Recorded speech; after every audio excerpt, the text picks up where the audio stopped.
Welcome to the HR Chat Show, one of the world's most downloaded and shared podcasts designed for HR pros, talent execs, tech enthusiasts, and business leaders.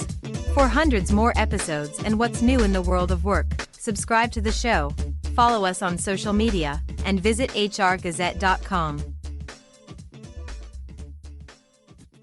Hey everybody, this is Bob Goodwin, President of Career Club, and welcome to a special episode of HR Chat, brought to you by HR Gazette. Special shout out to my friend Bill Bannon. Thank you so much for allowing me the opportunity to guest host here for a bit. Today is a special episode because we're very pleased to have the North American CHRO for LVMH, Gena Smith, with us. If LVMH doesn't ring a bell for you, I think there are iconic brands like Louis Vuitton, Christian Dior, Tag Heuer, Tiffany might ring a bell. So Gena, welcome. Thank you, Bob. It's so nice to be with you today. No, likewise. You know, it's funny because when I was sort of writing that out a little bit, I think iconic brands is like massively overused. You guys are iconic brands. That's a pretty, and I didn't do half of the amazing No, we have brands. about 75, so you definitely did not come near half of them. That's right. Yeah, but I mean, just an amazing portfolio of brands. One of the things that I enjoy when I initially met you was just learning a little bit, and this will help our listeners, just learning a little bit more about your career journey and how you ended up in such a plum job. Thank you. Well, yeah, I mean, it's sort of a strange story. I mean, I grew up in Texas. And I don't think when I look back on my career, it wasn't necessarily by design. I certainly wasn't planning to be a head of HR. And although I had always had an interest in the fashion and luxury space, I mean, I remember being a little girl in Texas and I had stacks and stacks of Cosmopolitan magazines. And, I was sort of, passionate about fashion and dreaming about New York City for sure, and certainly other country cities like Paris. But it definitely didn't feel attainable to me. And I was fortunate when I was in college to have the opportunity to do a study abroad in Greece. I went to Crete for the summer, and it was really a pivotal moment for me because it was the first time that I had really been outside of Texas. And, I always say that, I was confronted with this, very, very different alphabet, very different language, very foreign country. And yet I never felt more alive and in a way at home. I connected with so many wonderful Greek people. And again, working at a 5-star hotel in Crete, we're meeting people from all over Europe, and I just felt alive, and I just knew that I wanted more of that. I didn't exactly know what that was, but I wanted more of that. So I came back home. I changed my major to international business. I was able to change my studies so that I was able to go back and study in Athens at an American university. And over the next 5 years, I really, spent a lot more time in Greece. But I discovered during that summer that what I loved was people and culture. And so when I look back on that moment, I think it was really the beginning of my passion for human resources, obviously people and culture. I just didn't realize it at the time. And, that became the benchmark that I used for any job or career decision that I made after that. Any role had to have an international dimension. And I had to be working with people. If it was a role, especially early in my career, where I would be, sitting behind a desk and not having the opportunity to engage with people, and again, especially international people, I knew it wasn't going to be something that I was going to be interested or passionate about. So I think it was a good guide for me in helping me make decisions that I think actually, got me here eventually. Well, I mean, I think that's amazing. One of the things that I really like about your story is there was an element of experimentation. As young people, young people tend to not know what's available to them, right? And so you need to try new things. You need to go to Greece and see if that lights your fire or not, right? But sometimes we don't know what all's available to us. and we just sort of get, kind of railroaded into certain things. And so I'm a huge advocate. Anybody who's a parent of a young person themselves, go experiment. Like, go see what's out there. Try different things, because, like Gina, you just never know. That's the Exactly. thing that lights you up. And now you've got direction of, like, now I Exactly. know what I want. I love what you said. I want more of that. So, Exactly. No, exactly. I mean, it's sort of a process of elimination. And how do you eliminate? You discover things that you like and things that you don't like. And I agree with you. Unless you're putting yourself out there and you're testing and you're trying and you're learning, there's no way for you to know. And you do have to put yourself. I mean, it was very scary for me to, pick up and go to Greece and, be confronted with, something that was so foreign, literally, but it was also so exciting and so liberating. And then when you are able to sort of conquer that, that's even more liberating and more exciting. And then you know that you can do more and more. You continue to push and that's challenge right. yourself. But I agree with you. I'm always encouraging people to try as much as you can, especially in the early days, but actually always. Yeah, exactly. And just last little piece on what you said, because it really resonates, which is, as you stretch your boundaries, you need bigger boundaries. And Right. so you learn, hey, I actually can't do this. So what's next? And Right. it's a little bit like, start off running a mile, now I'm doing 5Ks, now I'm doing Right. half marathon. Like, you keep Exactly. learning. I'm stronger than I thought that I was, and I'm making Exactly. myself stronger than I was. And I think for women especially, you know, like, everything is an option if you will let it be an option to you, and go try stuff. Gonna be a proud papa for half of a second, but I don't know if we've ever talked about this, Gina, but my daughter lives in Norway, and Oh, international business, and okay. she took a job in Oslo 10 years ago and hasn't moved back home since, and Oh my has, gosh. has built a life over there and a family. And but like you said, different language, a lot Yeah. of some different letters in the alphabet, but everything was different. And when we go over there, it's what you said. You can see her; she's thriving Yeah. over there. That's And amazing. yeah, and so again, the experimentation is good, but part of it is I think you just said, with the process of elimination, it's also a little bit of a test for negatives. Like, I know I don't want to do that, and I think as a young person, maybe that's the most important thing. At least figure out what you don't like. You know, Exactly. you may still Exactly. be kind of building to what you do get fired up about, but at least don't go do stuff, like you said, sitting behind a computer that would just, like, crush you, like, if that's what I had to do Exactly. every day. So let's keep going. So LVMH, if you had to describe the culture of LVMH in one, two, three sentences, what would you say? I mean, LVMH is really a culture built around creativity, innovation, and excellence, I think, and entrepreneurship. So a few more words, but those are the values of the group. And I think those words really exemplify who we are at the core of LVMH. So how do those values come to life at the company? I mean, that's what we try to live and breathe and make them come to life every day. So the goal, of course, is to embed each of those values in the group at the group level, which is where I sit at LVMH, but also within each of the brands. And they really are the values that bind all of these 75 brands, all of these 75 maisons together. I think, in fact, when we created these values, it was a bottoms up exercise. And we did Mm, this, I guess now it's been about 10 years. We really went around the world talking to all of our employees to take from them what did they believe LVMH was and what did they want LVMH to be. Um, and we sort of came to this both from the top, coming directly from the family, from the Arnault family, and from the family of all of the founders of our mm, brands who are creators and are innovators, but then also from our employees. And the way that it comes to life is the way that we create our product, the way that we develop our retail stores, the way that we develop our HR philosophies. I mean, we mm. try to embed each of those values in every single thing that we do.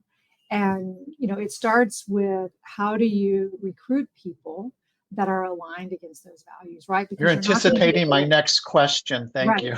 Okay. So, Am I getting ahead of you? No, this is perfect. But if you don't bring people into the organization that really align against those values, aspire to embody those values, you're not going to be able to embed and to deliver those values within the organization. So we put a lot of emphasis on the type of people that we bring into the organization. In some cases, we're looking for very concrete experiences, but in some cases, it's much more about bringing people into the organization that really share the values and live the values of the group, because we can teach you about luxury. We can teach you how, the LVMH way, let's say, but we can't teach you to have an appreciation for excellence or to really care about creativity. We can refine and hone that in you, but if it's not something that's important to you or that you value, if you don't really care about it, excellence is all about the details that go into everything that you do. And in our world, it is about the details. And that, again, it doesn't matter if you're working in a retail environment where, of course, it's all about the retails, or if it's in a product environment, or if it's in HR, because for us, the way that we service our employees, the way that we come out with new products or new initiatives, again, there's a level of excellence, there's a level of creativity. We're not trying to just take things off the shelf. We're really trying to build programs that are bespoke for our culture and are delivering solutions that fit with the needs of our business, that support what we're trying to deliver to our employees. So it's really about trying to embed all of this into the culture so that it comes alive at all levels. But it's an ongoing and very iterative process, as you can imagine. How do you tease that out in an interview? Well, you can certainly look for very concrete examples. So we spend a lot of time asking people to share with us examples of how have you demonstrated this. Give me an example of when you've had to be creative. How have you done that? How have you demonstrated that? Or even asking people, how do you define that? What does that mean to you? What does that look like for you? Again, excellence, I think, is another one. And I'm always really careful when you talk about the word excellence, because we try to stay very humble at LVMH. We're never saying that we are excellent. What we're saying is that that's the aspiration that we have, is to deliver excellence. Again, we believe that our products and our brands and our customers and our employees deserve that. But if you want to be able to deliver that, you have to remain very humble, because excellence it's ephemeral, right? I mean, Yes. it's something very difficult to achieve. So I think when you're talking to people, you're trying to understand how have they demonstrated that and what does that actually mean for them. So again, asking them to define that. And it's very funny because you could almost, I'll be kind of comical here for a moment, but you could have the conversation with someone who's telling you how much they value it, but then you look at their CV and maybe they have a lot of typos, for example, on their Yes. CV, and you would know that actually, in fact, you don't really value excellence, right? That's a very clear demonstration. And you don't want to be hypercritical of someone, but those are the little details that actually really matter and mean. We're not looking necessarily for perfection, but we are looking for somebody who pays attention and really cares about excellence. No, I love that.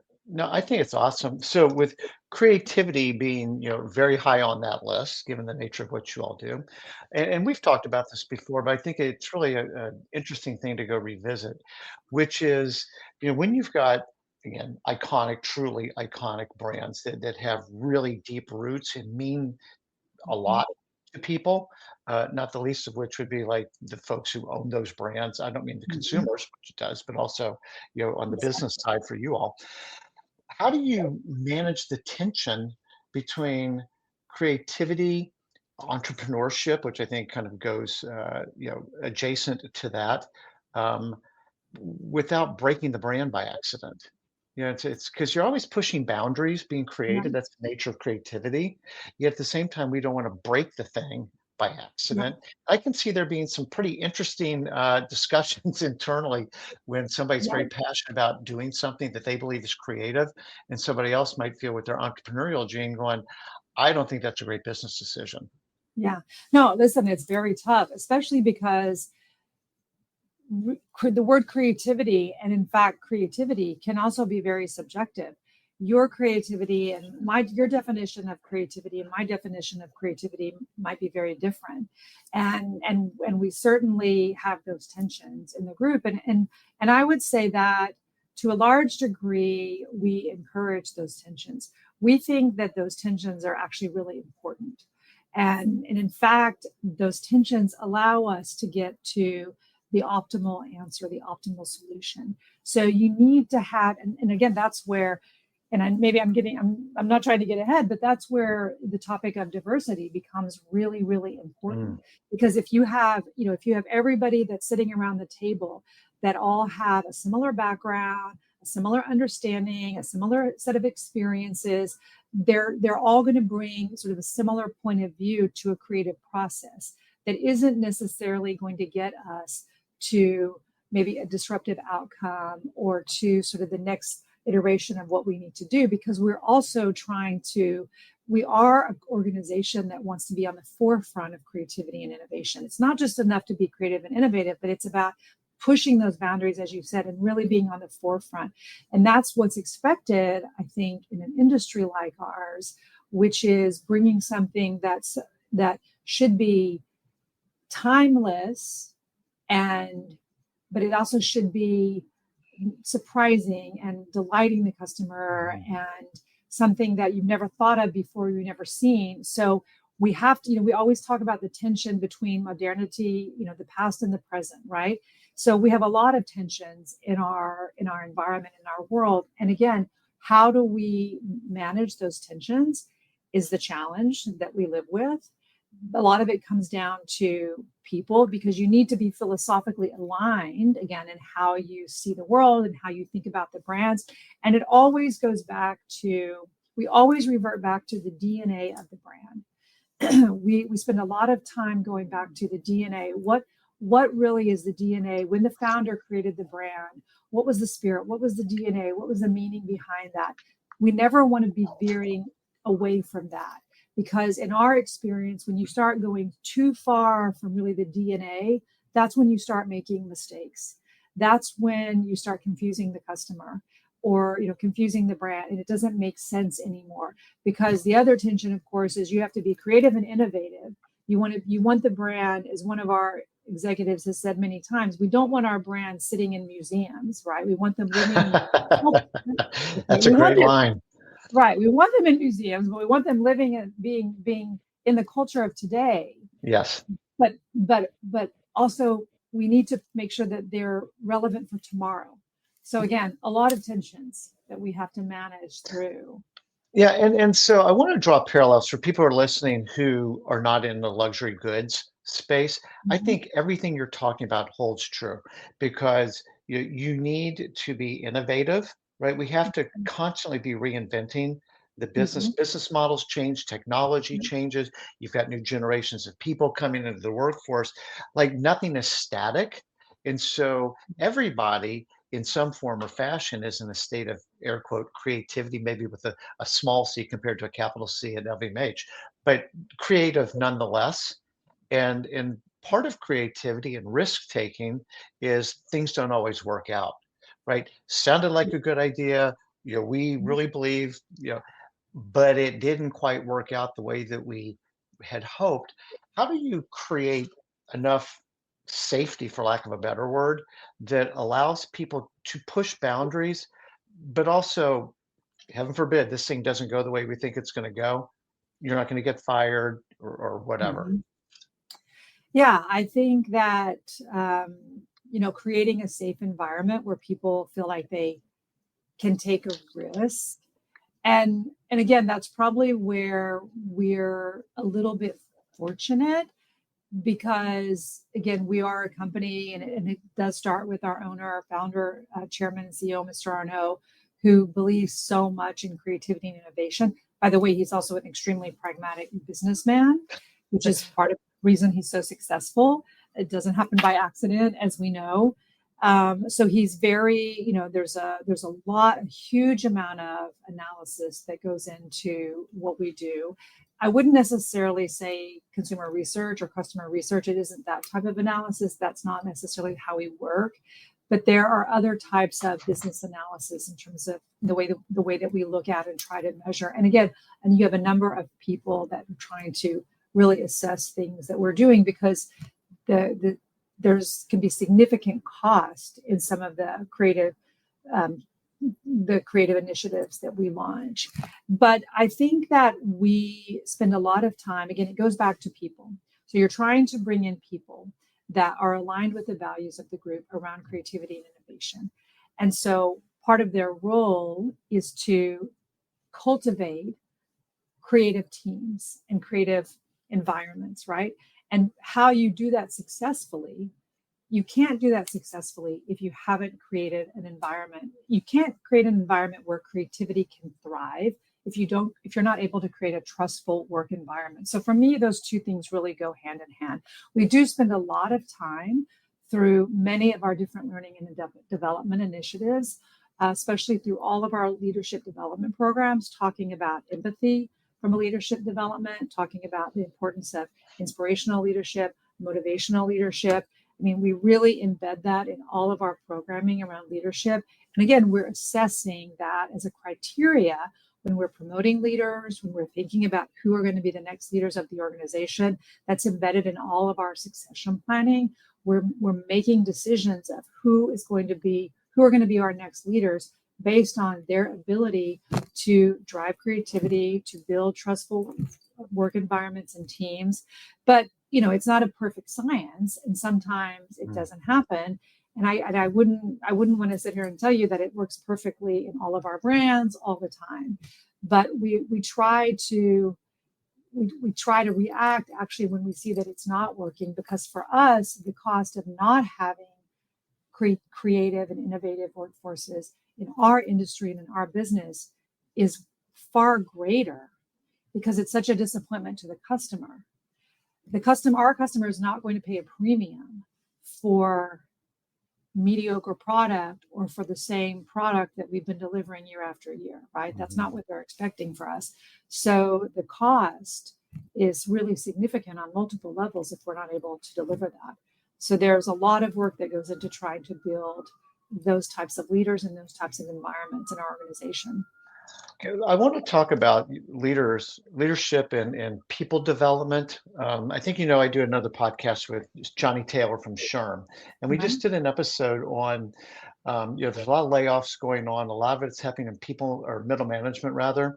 And so either you've got people now, hey, congratulations, Bob, you just inherited a team. You've never managed people before. Or congratulations, Gena, your team just went from 10 to 20. And you're almost setting those teams up for failure if they either don't have the skills to be great people leaders, or just their scope is so much nobody could really do that, which potentially fosters another round next year of layoffs, because now unfortunately some of those people are going to be considered low performers, not because they are, but because they weren't supported properly. And I would love to hear you talk a little bit about how you all think about those things at LVMH.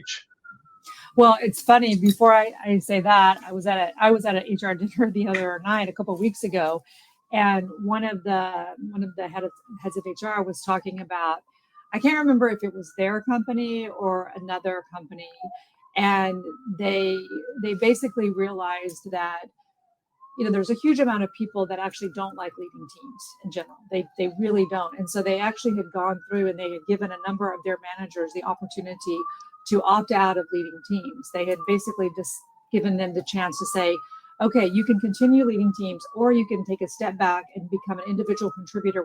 And they had a huge amount of people that raised their hand and said, I don't actually want to lead teams anymore. I would rather take a 20% decrease in my compensation and not have to lead teams, which was in a way a bit scary if you think about it, because I think the importance of leading and managing is so important on multiple levels. But for us, I think we try, we have so many leadership development programs. And when I say so many, it's not that we have but we really try to invest a ton. I mean, we have a very rigorous succession planning process. We meet multiple times and we go through every single brand and every single leadership team. So we're really looking at the leaders, their direct reports. We go pretty deep in the organization and we go literally person by person.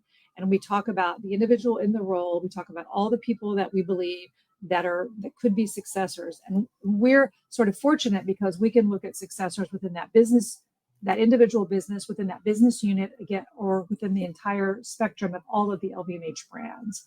And then, of course, we're really talking about, okay, what are the gaps in terms of leadership or in terms of skills, capabilities? And then how do we get that person ready? If we have, these 3 leaders that we're trying to prepare succession for, and we have these, 6 people that we believe could be candidates, just to be concrete, and we think that the timeline is, 3 years, what do we need to do concretely to get those 3 people? And so we have a number of different programs, we have different experiences.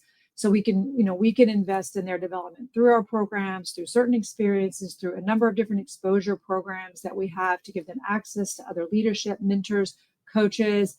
So we try to target it from so many different ways. But it's definitely, an ongoing challenge. And I always say to leaders that, when you're putting your objectives together, you have to make leadership an objective. Like any other objective, you actually have to want to be a great leader. That has to be something that's important to you, that you prioritize as much as any of the other objectives that you're setting for yourself, because it doesn't just happen by accident. No, I think that's great. And the fact that you guys are very intentional, very deliberate, you do it with excellence, because you talked about you're going pretty deep into the organization. So you're getting into the details, if you will, really resonates. One of the things that we hear sometimes is maybe a little bit of tension with finance on some of these things, where the air quote ROI is, maybe less clear, or you can't just draw a short, straight line to why are we doing this. What advice would you give people in terms of good collaboration with finance, and maybe it can be specific to L&D kinds of things, or just more broadly? I mean, of course, any way that you can show the business impact, and it's not that easy to show how the business performance is directly correlated to learning and development programs. But I think one of the things that we've been able to demonstrate, for example, which I think does help, is retention, because we know that the cost of turnover is significant for any organization, and we definitely are able to quantify that. And so we're able to demonstrate that just the leaders that are going through the programs, the engagement, the retention, the decreased turnover. And by the way, which you're making me think, which we haven't tracked, but I think would be interesting. Maybe we should look at the turnover of not just the leaders, but their teams. Maybe the turnover of the teams could also, you could see a decrease in that over time. Because I do think, and we hear it from our leaders, I mean, some of the programs are extremely intense, and they have significant coaching for up to a year or even 2 years in some cases after. So, they come back with very concrete objectives that they need to work on, because they've had 360s before they've gone into the programs. They come back, they work with their teams, they give them the feedback, they share openly what they're working on, and we see very, very concrete changes in some of the leaders after they come back, because the programs go very deep with them and they're pretty transformative. And I would imagine that you do see a decrease in turnover of some of the teams, because you see change behavior in many of the leaders. So now I'm gonna see if that's another KPI that we can look at. And go ahead. No, I was going to say, but that's always the challenge, is because a lot of it is subjective. And so how do you prove, especially in difficult economic environments, which we're probably getting into these days, how are we going to demonstrate the importance of continuing to invest in our talent, which is that's exactly what I'm getting at. And I would suspect that if you do that double click on these hypos, that not only we see higher retention, but I bet you will see that high potential folks beget high potential folks. And so that you've got pods all of a sudden that kind of crop up because you've invested in somebody who now knows how to invest in the people Exactly. under their care, right? So yes, retention is a baseline. Well, at least it didn't leave, but I would argue that you'll probably see that they're actually some of your best performers are coming from those teams. Yeah, I would certainly hope so, right? After making all of those investments. And again, we know that it's transformative because we see the feedback, we hear the feedback, and then we see some of these people go on and have these incredibly successful careers with the group. So it's very Well, that powerful. probably leads to another thing, which is a form of retention, which is internal mobility. And again, would you say 75 different brands across the portfolio? Clearly, a lot of opportunity to move around and learn different parts of the business. Yep. Is that something that you guys encourage, and if so, how? Yes, it's a huge part of our HR philosophy. And, we track it. So we have all the KPIs around internal mobility at all levels. We've always looked at with the executive population, which is a sizable number. I mean, we have about 230,000 employees around the world. We've always, excuse me, we've always said that we want to have at least 2/3 of all of our executive moves happening internally. So we always have felt that it's important to have a percentage coming externally because we need new ideas, new ways of looking at the business. And by the way, we've been on a pretty high growth trajectory over the last few years. So we haven't even been able to develop people as fast as the business is growing. But in general, within that whole ecosystem of LVMH, we want employees to be able to take advantage of the ecosystem. So more recently, we've been much more deliberate. We launched an initiative last year that's a global initiative that we launched in a very aggressive way. It's called the HR New Deal, which is centered around this topic called the Career Compass. And the philosophy is that we want to put talent at the center, and we really want our talent to see LVMH as a marketplace for their career across all of the brands, to allow them to build whatever skills they either want or need to develop. And we are in the process of launching a talent marketplace. It should be launched next year. We're working, and I'm part of the global task force that's building that out. And it's really a collective effort. So what we're saying to employees is that it's the responsibility of you at the center. You're responsible for driving your career, but you do it in concert with HR and the manager, right? So everybody is there to support you on that journey, but making sure that employees have the tools to be able to find all of the open positions that are available within the group, have access to that, have the freedom to pursue that, which we're still working on. We're not totally there because managers are still sometimes hesitant to let their people go, or timing is sometimes an issue, but we're really in the process of opening up that widely so that people, all of our talents, have the ability to pretty much explore any opportunity that they want, as long as they're in good standing and have been in the role for at least a year, 18 months. I mean, we wouldn't want people, and the more senior you go, obviously there's going to be a few more criteria, but it's a huge initiative that we're launching to really be able to leverage our incredible talent pool that we have at LVMH. Yeah, no, that all makes total sense. I want to be mindful of the time. As we Yes. kind of look forward, and as you said, we live in very kind of interesting times these days. And I like to say today is the slowest day of the rest of your life because the pace of change, the magnitude of change, like it's just becoming so pronounced that like you just don't know what a day is going to bring. But with all that, as you think about the next few years and how HR's changing, I mean, somehow we've gone 33 minutes without saying the word AI, but I'm just sort of curious how you see whether it's economics, technology, other things. What's the future of HR look like from where you sit? Well, I mean, certainly AI is a big part of it. And certainly everything that I just mentioned to you around the talent marketplace and Yeah. the career compass and everything that we're doing, AI is basically powering all of that. But what I think is really important to remember is that at the end of the day, we're still talking about people, right?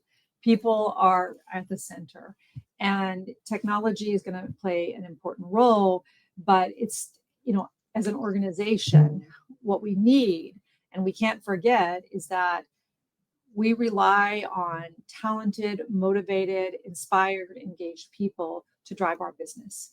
And I think that it's up to us as an organization to make sure that we're cultivating cultures and environments where people can thrive, people can grow, people want to work, people feel engaged, people are compensated fairly and appropriately, and people have the opportunity to realize their absolute best potential in an organization. So with everything that's going on, I just think that we can't forget that at the end of the day, it's still about the people, and they're the most important asset that we have in any of our organizations. And I think sometimes it's easy to lose sight of that. I mean, I think now about all the simulations and all the work that's being happening around the tariffs, but it's happening because we have amazing people in tax and finance that are making that happen. I mean, yes, technology is helping, but it's the brilliant minds of our people that are driving the process, right? So for me, it's always coming down to people and how are we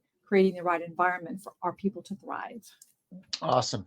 I'm going to suspect that you might have inspired a person or two to think about, how can I work at a cool company like LVMH? If somebody was interested in exploring career opportunities, what's the best way to do that? Well, there's two things I would recommend. Number one is to go and register on InsideLVMH.com, which is a website that we created specifically. It's really targeted to early career professionals. And it's sort of a one-stop shop to give you access to masterclasses. There's an LVMH luxury certificate that you can take. You can register for positions. There are internship opportunities available. I mean, there's so much information there that you can learn, and we continue to update that and provides access to all of our different brands and maisons. And then, of course, there's the website. There's the website where we just updated our website. You can go there. You can look by geography. You can look by function. You can look by city, and you can look all over the world to identify what types of roles that you're interested in. Obviously, you can reach out to any of us on LinkedIn. We're very engaged. We're working a lot with LinkedIn, but really those are the two places that I would start: the LVMH Careers website and InsideLVMH.com. Awesome. This has been amazing, Gena. Is there anything that we haven't said that you would just want to make sure that you leave the listening audience with or reinforce? No, again, I think we covered so many things, and I always love our conversations, Bob. I think, again, it's just, the world is in a very challenging space right now. And I think there's a lot of conversation, so many different topics right now, especially happening in North America. And we see, a lot of things under attack in North America in particular. At LVMH, we continue to stay very focused on our values. Our number one value is that people make the difference. We're very committed to all of our policies and philosophy around diversity, equity, and inclusion, and our commitment to creating the absolute best environment for all of our talent and our people. And that could be mental health support, again, support around communities and the work we're doing with CSR. And again, DE&I, and I really hope that other organizations in North America and beyond, continue and support these really, really important initiatives and remember how important they are for our people, our communities, and for our businesses. Awesome. Gena, thank you so much. This has been phenomenal. Thank you very much. Yes, and thank you, HR Gazette, for the opportunity to guest host another episode of HR Chat. And with that, we'll see you all on the next episode. Thank you again, Gena. Thank you. Thank you, Bob. Thank you, everyone. Thanks for listening to the HR Chat Show. If you enjoyed this episode, why not subscribe and listen to some of the hundreds of episodes published by HR Gazette? And remember, for what's new in the world of work, subscribe to the show, follow us on social media, and visit hrgazette.com.